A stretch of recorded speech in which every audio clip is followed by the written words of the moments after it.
चलिए आइए हम लोग शुरू करते हैं। आज का जो हमारा टॉपिक है सुदामा पांडे धूमिल की कविता घर में वापसी। इस कविता की जो शुरुआत होती है उस पंक्ति का नाम है कि मेरे घर में 5 जोड़ी आंखें हैं। तो हाँ, दिखाई दे रहा है सर, ठीक है। आइए हम लोग देखते हैं। मेरे घर में 5 जोड़ी आंखें हैं, एक कविता की पहली पंक्ति है। तो शुरू करते हैं। देखिए, सुदामा पांडे धूमिल का सबसे पहले जन्म कब हुआ था? 1936 ईस्वी में हुआ था। कहाँ पर हुआ था? वाराणसी में, खेवली गांव में। यानी पहला क्वेश्चन ही आपसे यहाँ से पूछा जा सकता है कि सुदामा पांडे धूमिल का जन्म कहाँ हुआ था और कब हुआ था।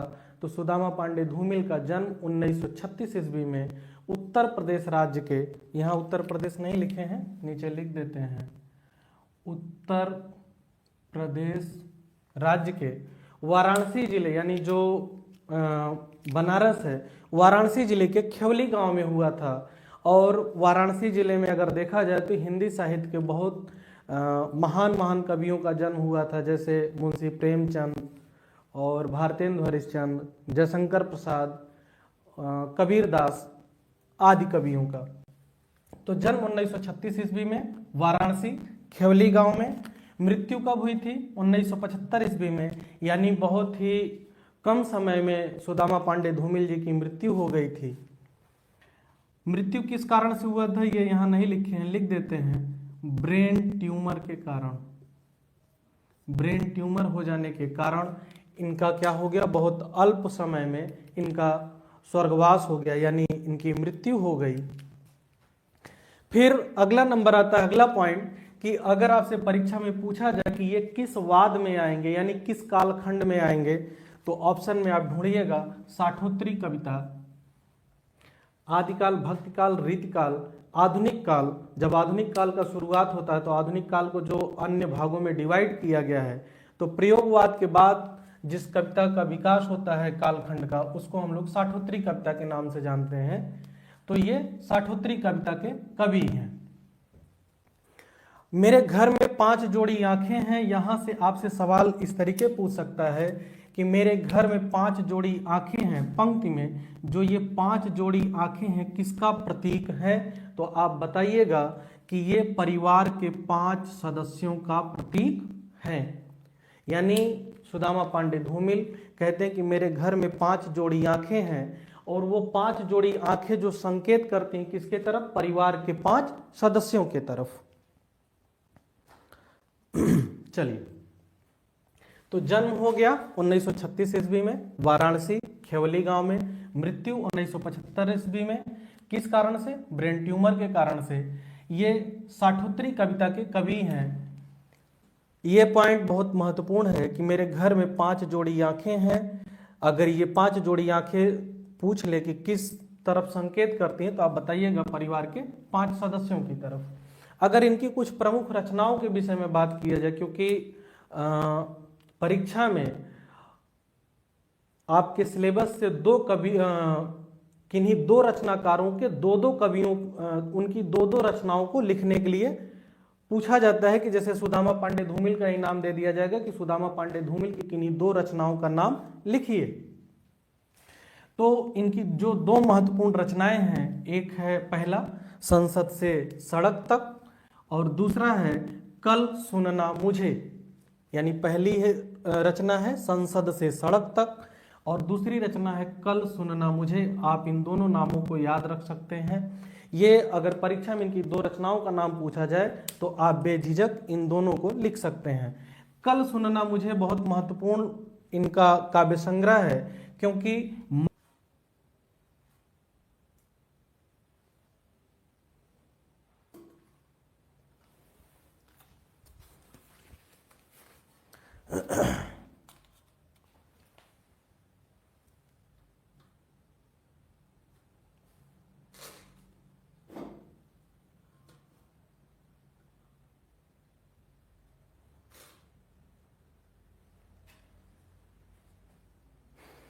चलिए, थोड़ा नेटवर्क इशू होने के कारण वीडियो रुक गया था, आप लोग जुड़ जाइए। आइए हम लोग देखते हैं। हाँ, तो बात हम लोग कर रहे थे कि सुदामा पांडे धूमिल की कविताओं में प्रगतिवादी विचारधारा की झलक मिलती है। और ये प्रगतिवादी विचारधारा क्या है? प्रगतिवादी विचारधारा ये है कि इस विचारधारा में दो वर्ग को दिखाया गया, एक शोषक वर्ग और एक शोषित वर्ग। तो प्रगतिवादी विचारधारा के जो लेखक हैं उनकी कविताओं में जो शोषक वर्ग है उसके प्रति क्रोध है, गुस्सा है, और जो शोषित वर्ग है उसके प्रति दया की भावना है। अर्थात प्रगतिवादी विचारधारा एक समानता की बात करती है कि समाज में कोई ना अमीर रहे ना कोई गरीब रहे, हर कोई क्या रहे, एक समान रहे। और इसीलिए सुदामा पांडे धूमिल जो संघर्षरत मनुष्य है, गरीब है, उसके प्रति इनके मन में अगाध करुणा यानी प्रेम का भाव है। और इसी कारण आप इनकी कोई भी कविता पढ़ेंगे तो आप उसमें देखेंगे कि विरोध की भावना ज़्यादा है, यानी जो समाज में ये खाई हैं अपनी कविता के माध्यम से उसको पाटने की कोशिश करते हैं। इनका एक बहुत चर्चित कथन है कि कविता शब्दों की अदालत में अपराधियों के कटघरे में खड़े एक निर्दोष व्यक्ति का हलफनामा है। कहते हैं कि कविता शब्दों की अदालत में अपराधियों के कटघरे में खड़े एक निर्दोष व्यक्ति का हलफनामा है।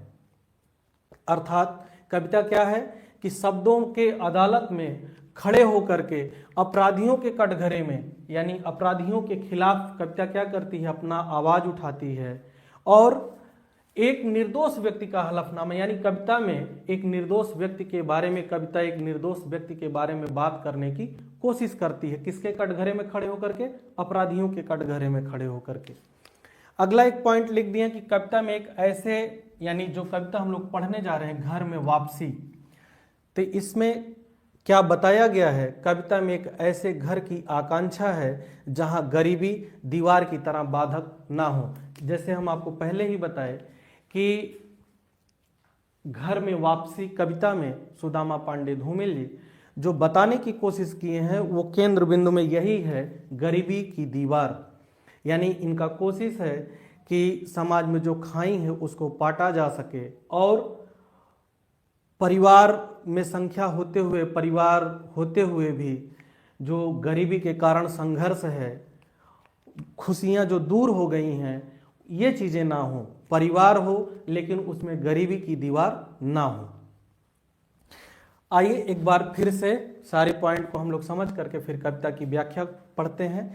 इनके विषय में परीक्षा में जो आपसे पूछा जाएगा ऑब्जेक्टिव क्वेश्चन में, पहले तो ये कि घर में वापसी किसकी कविता है, तो आप बताएंगे सुदामा पांडे धूमिल की। सुदामा पांडे धूमिल का जन्म कब हुआ था? 1936 ईस्वी में। कहां पर? वाराणसी के खेवली गांव में। मृत्यु कब हुई थी? 1975 ईस्वी में। किस कारण से हुआ था? तो ब्रेन ट्यूमर के कारण। इनकी दो प्रमुख कविताएं हैं, मोचीराम और नक्सलवाड़ी। इनकी दो प्रमुख रचनाएं यानी काव्य संग्रह है, यहां पे लिख देते हैं, काव्य संग्रह। कौन कौन है? संसद से सड़क तक, और दूसरा है कल सुनना मुझे। कल सुनना मुझे पे इनको साहित्य अकादमी पुरस्कार दिया गया है। ठीक है, वो भी कब दिया गया था? मरणोपरांत दिया गया था। यानी आपसे ये पूछा जा सकता है कि सुदामा पांडे धूमिल को उनके किस काव्य संग्रह पर साहित्य अकादमी पुरस्कार दिया गया था, तो आप बताइएगा कि कल सुनना मुझे। ये किस कालखंड के कवि हैं? तो साठोत्तरी कविता के कवि हैं। और घर में वापसी जो कविता है इसमें किस प्रकार की बातें की गई हैं? तो इसमें बातें कही गई हैं गरीबी को दूर करने के लिए, यानी परिवार हो, घर हो, लेकिन ये गरीबी की जो दीवार है ये ना हो। आपसे ये पूछा जा सकता है, लिखने के लिए 1 नंबर या 2 नंबर में भी ये पूछा जा सकता है। तो आइए अब हम लोग चलिए, आप लोगों को सुनाई दे रहा है कि नहीं बेटा? एक बार जरा आप लोग मैसेज करिएगा, दिखाई दे रहा और सुनाई दे रहा है कि नहीं। फिर हम लोग चलिए व्याख्या पढ़ते हैं।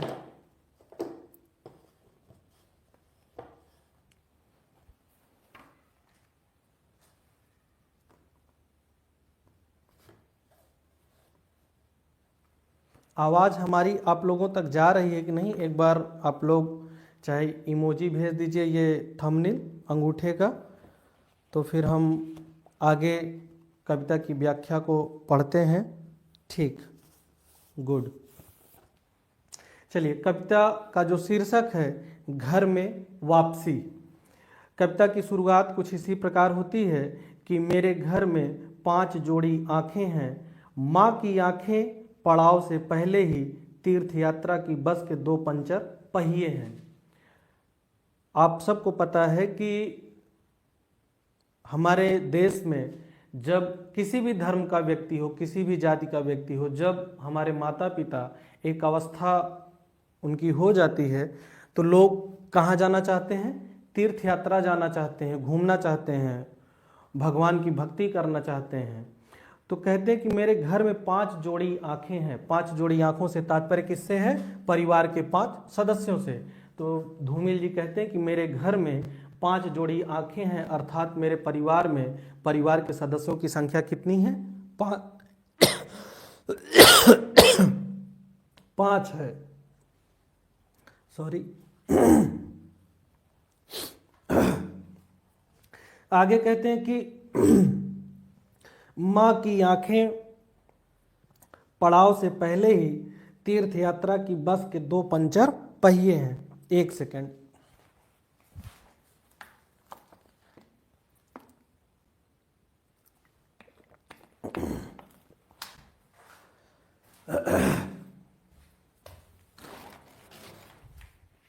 आइए, कहते हैं कि माँ की आंखें पड़ाव अर्थात मंजिल, और इसका अर्थ आप नीचे से देखिए यहाँ से कि बताते हैं कि तीर्थ यात्रा में जो जाने वाली बस है उसके 2 पहिए क्या हो गए हैं? पंचर हो गए हैं। ठीक उसी प्रकार जो हमारी माँ है उसके दोनों आंखें गरीबी के कारण अपने मंजिल पे पहुंचने से पहले अर्थात तीर्थ यात्रा पर जाने से पहले ही क्या हो गई हैं? निस्तेज हो गई हैं। अर्थात कहते हैं कि मेरे घर में परिवार के सदस्यों की संख्या कितनी है? 5 है, और मेरी माँ की आंखें अपनी मंजिल पे पहुंचने से पहले ही गरीबी के कारण निस्तेज हो गई हैं। ठीक किस प्रकार? ठीक उसी प्रकार जिस प्रकार एक तीर्थ यात्रा में जा रही बस के पहिए तीर्थ यात्रा में पहुंचने से पहले ही पंचर हो गए हैं, ठीक उसी प्रकार गरीबी के कारण, समस्याओं के कारण मेरी माँ की दोनों आंखें समय से पहले ही क्या हो गई हैं? निस्तेज हो गई हैं। फिर आगे कहते हैं कि पिता की आंखें लोहसाय की ठंडी सलाखें हैं, बेटी की आंखें मंदिर में दीवट पर जलते घी के 2 दिए हैं। आगे अपने पिताजी के बारे में कहते हैं कि मेरे पिताजी मेरे साथ रहते हैं, और उनकी आंखें किस प्रकार हो गई हैं? लोहसाय की ठंडी सलाखें, अर्थात लोहे के राड को जो गर्म करने वाली भट्ठी होती है, जब उस भट्टी की आंच या तेज कम हो जाती है तो जो सलाखें हैं वो ठंडे हो जाती हैं। लोहे के जो छड़ हैं जब उनको आग नहीं मिलता है तो क्या हो जाते हैं? ठंडे हो जाते हैं। उसी प्रकार ये कहते हैं कि मेरे पिताजी की आंखें गरीबी के कारण, समस्याओं के कारण, संघर्ष करते करते, बाधाओं को झेलते झेलते जिस प्रकार ठंडी भट्टी में लोहे का राड ठंडा हो गया है, ठीक उसी प्रकार मेरे पिताजी की आंखों की रोशनी, उनका भी तेज क्या हो गया है? कम हो गया है। फिर कहते हैं कि बेटी की आंखें मंदिर में दीवट पर जलते घी के 2 दिए हैं। आप लोग अब तो जब से पक्के मकान बनने लगे हैं तब से ये दीपक रखने के लिए ताखे नहीं बनाए जाते। हम लोगों के यहाँ उसको ताखा ही कहा जाता था। जब पुराने घरों में दादा लोग जो घर बनवाए थे उसमें ताखा रहता था, उसी में संध्या के समय दीपक को रखा जाता था। मंदिरों में, अन्य जो पौराणिक स्थल है वहाँ पे दीपक जलाने के लिए स्थान एक बनाया जाता था, रखा जाता था।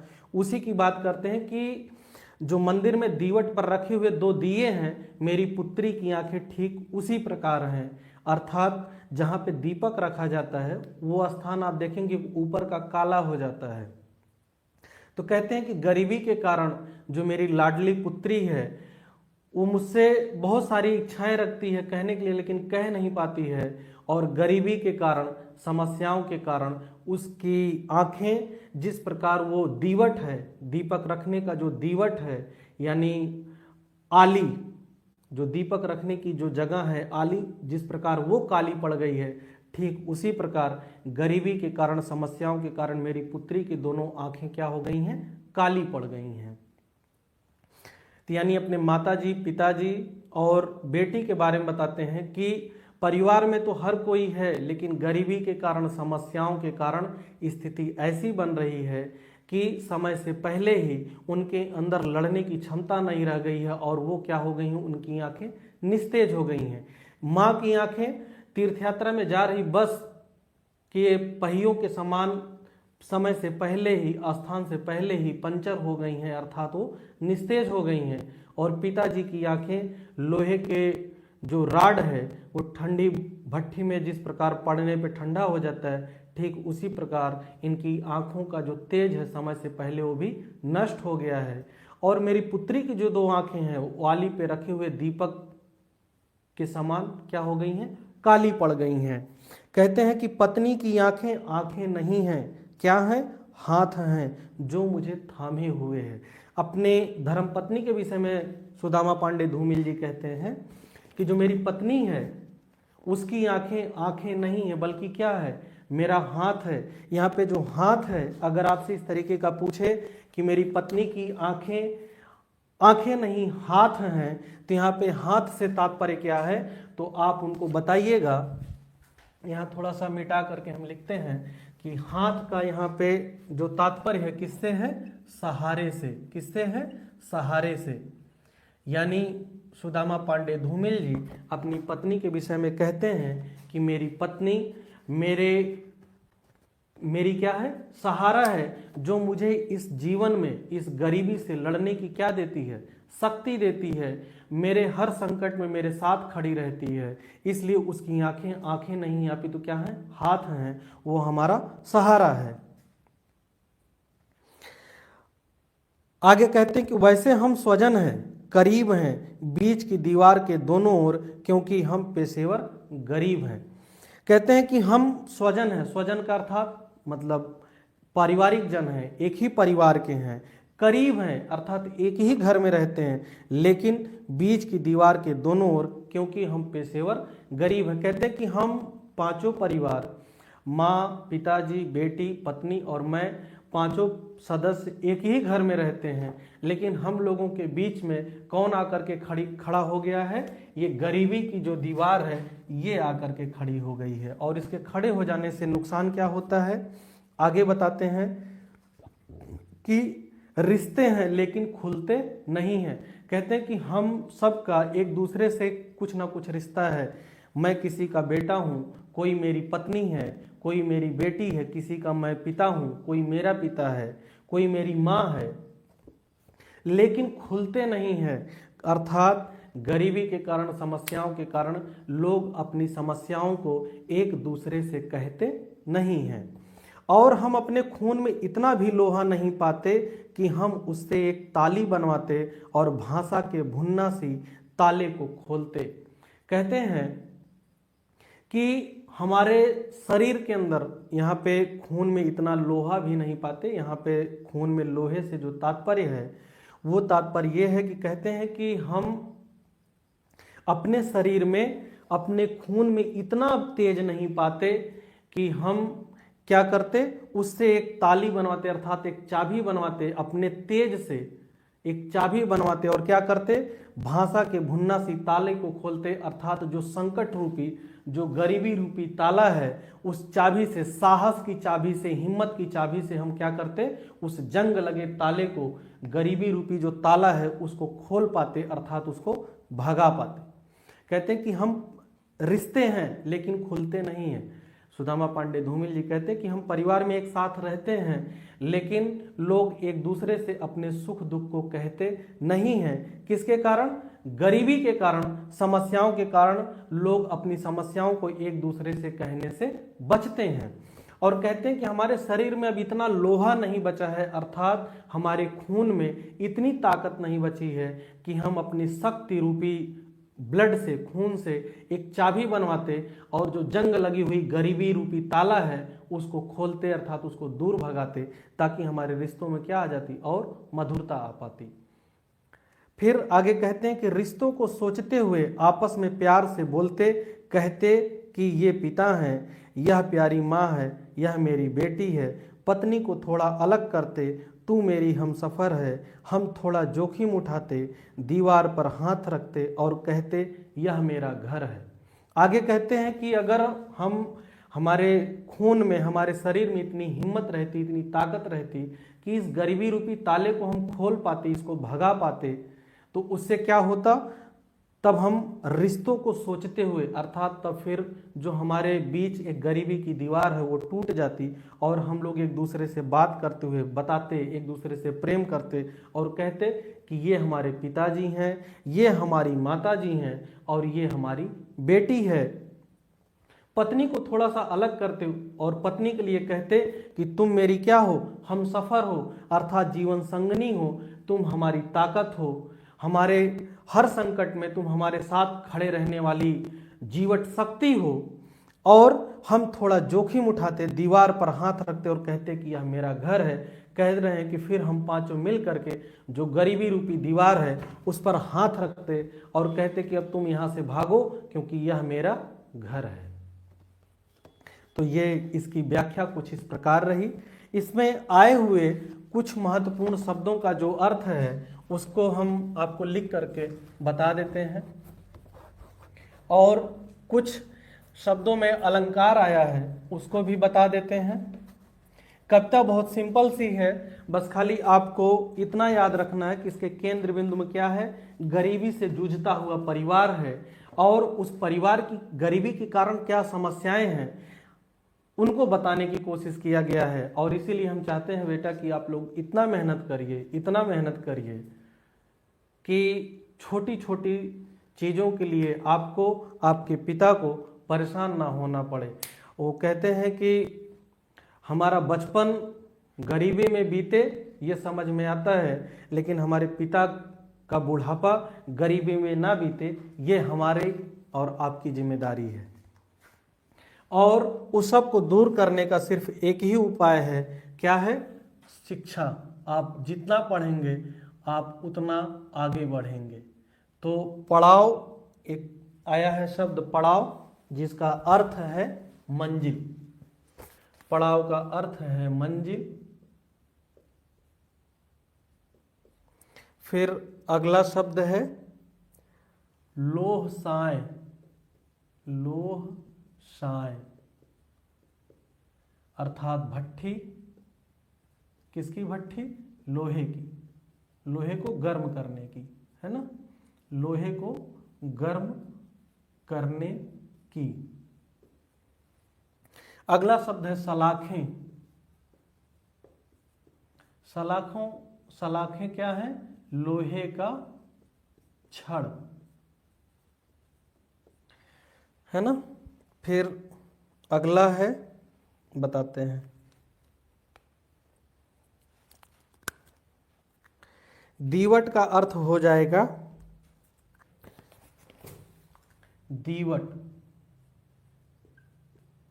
का अर्थ हो जाएगा दीपक रखने का स्थान, अर्थात आली, है ना। और फिर इसी प्रकार है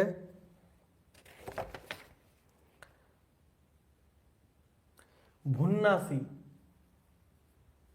भुन्नासी इसका अर्थ हो जाएगा जटिल। अब आप लोगों को हम बताते हैं इस पंक्ति में कुछ शब्दों में अलंकार आए हैं, आप उनको कैसे पहचानेंगे। ये जो व्याख्या अभी हम आपको बताए, ये कुछ आप लोगों के समझ में आया कि नहीं, थोड़ा सा आप लोग एक बार अगर मैसेज करेंगे, मैसेज करके बताएंगे तो अच्छा लगेगा। बाकी अगर कहेंगे आप लोग तो एक बार दोबारा हम व्याख्या को रिपीट कर देंगे। तब तक हम आप लोगों को बताते हैं कि किस पंक्ति में कौन सा अलंकार होगा। अगर हमारी आवाज़ बेटा आप लोगों तक जा रही है तो व्याख्या जो अभी हम बताए वो कुछ आप लोगों को समझ में आया कि नहीं, थोड़ा उस पर अगर आप लोग मैसेज करेंगे तो अच्छा रहेगा।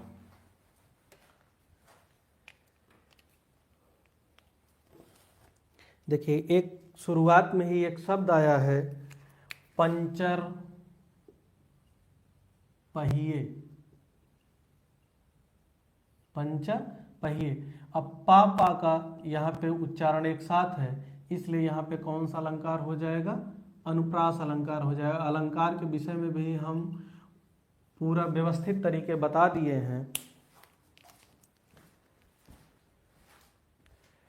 अगर हमारी आवाज़ आप लोगों तक जा रही है, व्याख्या समझ में आया है कि नहीं, एक बार आप लोग कमेंट करके बताएंगे तो अच्छा रहेगा। दूसरा शब्द है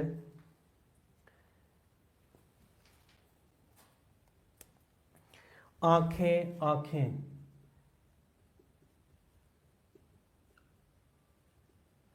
अगर सिर्फ इतना ही लिख करके देता है तब यहाँ पर हो जाएगा पुनरुक्ति प्रकाश अलंकार, पुनरुक्ति प्रकाश अलंकार। ठीक है। फिर एक शब्द आया है भाषा,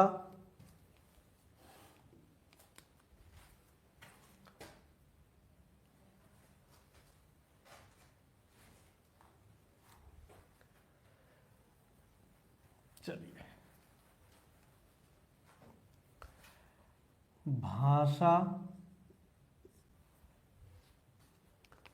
भाषा के भुन्नासी